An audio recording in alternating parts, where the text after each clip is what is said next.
Hey, welcome back to Affiliate Profits 101. I'm your boy Rocky, and we are going to break into a new workflow that I have found that I think is really cool, especially for beginners, because when you're doing SEO, you can get confused in what you've written already, what you haven't written already, what keywords you've already targeted.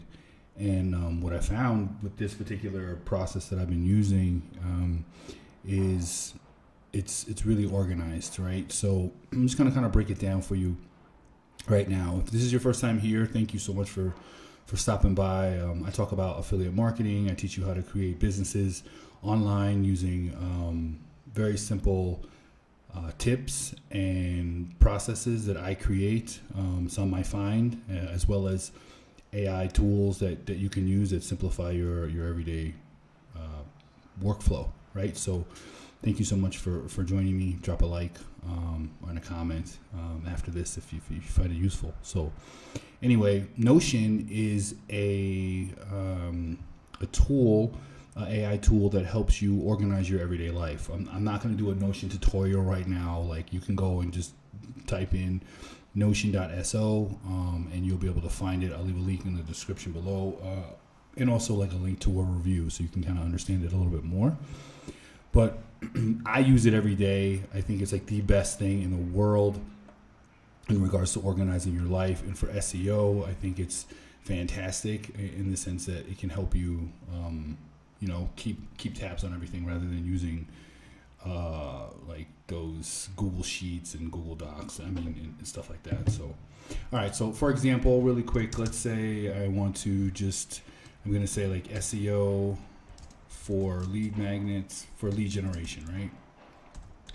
Write that in there, lead generation. Okay, do that. All right, cool. Right, and so now you just have this little thing right here. But if you click on this, and you can turn it into several different things. A call out. I use toggle all the time, and what that allows you to do is it allows you to type things in and then toggle it and not see it. So let's say, for example, I want to do a keyword on lead generation. Let me go get one. 1 second. Hold on a second.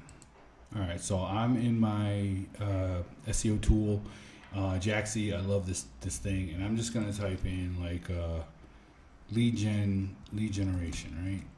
And it's gonna give me a ton of ideas, right? And just other AI tools that I use within Jaxi because it has multiple things. But I love this particular tool. Right now, it's going slow for some reason. I don't know what's going on. 1 second. All right, so you can clearly see like lead generation as a regular keyword is not very competitive at all. This isn't a keyword research thing either, but I'm gonna kind of just grab this keyword like lead generation software, right? It's not a very good one, but we're gonna just kind of run with that for a second. And we're gonna go right here and we're going to just like paste this in. And then you can just keep pasting keywords, and as you do, you can kind of not see them. But now, what happens when you have like 100 keywords underneath this particular topic, right? For SEO lead generation, or as you're beginning to continuously, pick these words up, and you're starting to find words that are competitive, etc.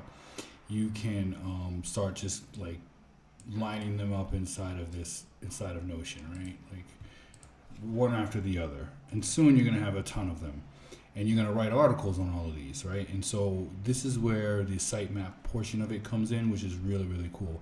So let me go get my sitemap, and I'm gonna show you what that looks like. Okay, so here we are in the back end of my WordPress dashboard, and I use Rank Math. I think it makes it really easy for you to get access to your sitemap. All sitemaps are the same. It's pretty much just the website intro or the website name / sitemap _ index.xml. So it's not something that you need to like hide or be worried about somebody seeing. Who cares? You can't do anything with your sitemap. They can only see what type of content you have, and it's going to give you 3. You can have tons of them, but let's keep it simple right now. Like for your purposes as being a beginner, possibly you're gonna have 3 when you create your website. So we're gonna go to posts right now, and pretty much, however many pieces of content you have, I have about 85 posts on mine right now at the moment, and you're going to say, okay, like I want to write a blog about lead generation, right? And usually when you're creating a blog, you're going to have the keyword within the URL, right? So what I would do now is I would just go lead, right? And now it's going to give me the 4 things that have lead in it, right? The 4 URLs. So I have lead magnets, I have lead pages, I have best lead generation software. So I already wrote one for that. So hold on. I have lead magnets, I have lead pages, lead generation, and then the second one is Lead Hero Club. It's a traffic source that I like to use. So now I can see without a shadow of a doubt that I am not going to write any content that is going to cannibalize my website on lead generation, right? Because I only have one piece of content on here at the moment in regards to lead generation software, right? So I can go now write lead generation market. I can go and create tons of other pieces of content with the keyword lead generation in it.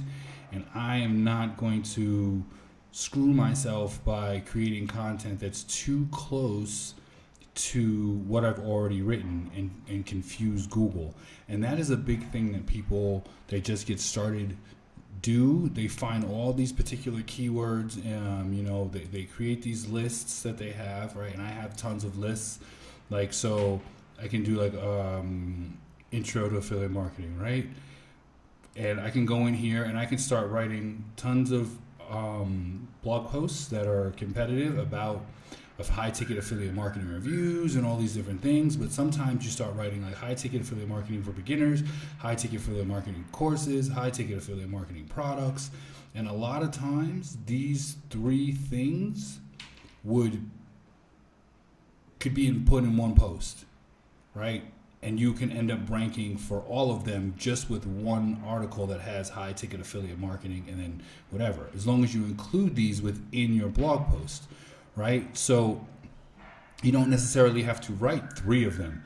And sometimes people don't get that, and they end up cannibalizing their content, which means that Google at the time doesn't know which one to rank. So it doesn't rank any of them, right? And so you don't want to do that. But you also don't want to be going through a Google sheet that has 500 blog posts or 500 keywords or any of that stuff. So what I really enjoy is putting your keywords somewhere where you're going to be able to find them easily, or the articles that you want to write. But I think it's keywords is easier because it's smaller, and then just going to your sitemap and just doing a quick check and making sure that you aren't cannibalizing yourself.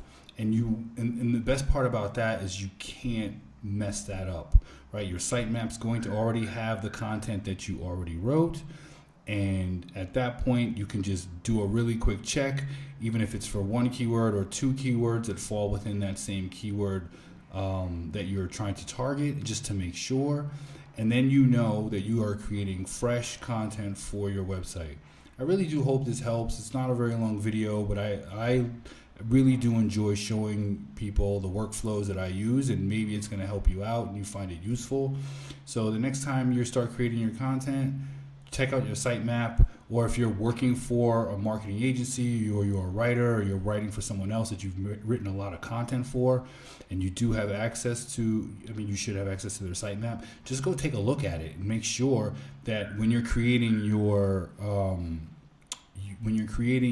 plan to make new content for them, that you're not writing up the same things over and over and over again and kind of screwing up their SEO chances, right? All right, that's all I got. Thanks so much for stopping by. Like, subscribe, and I'll check you guys next week.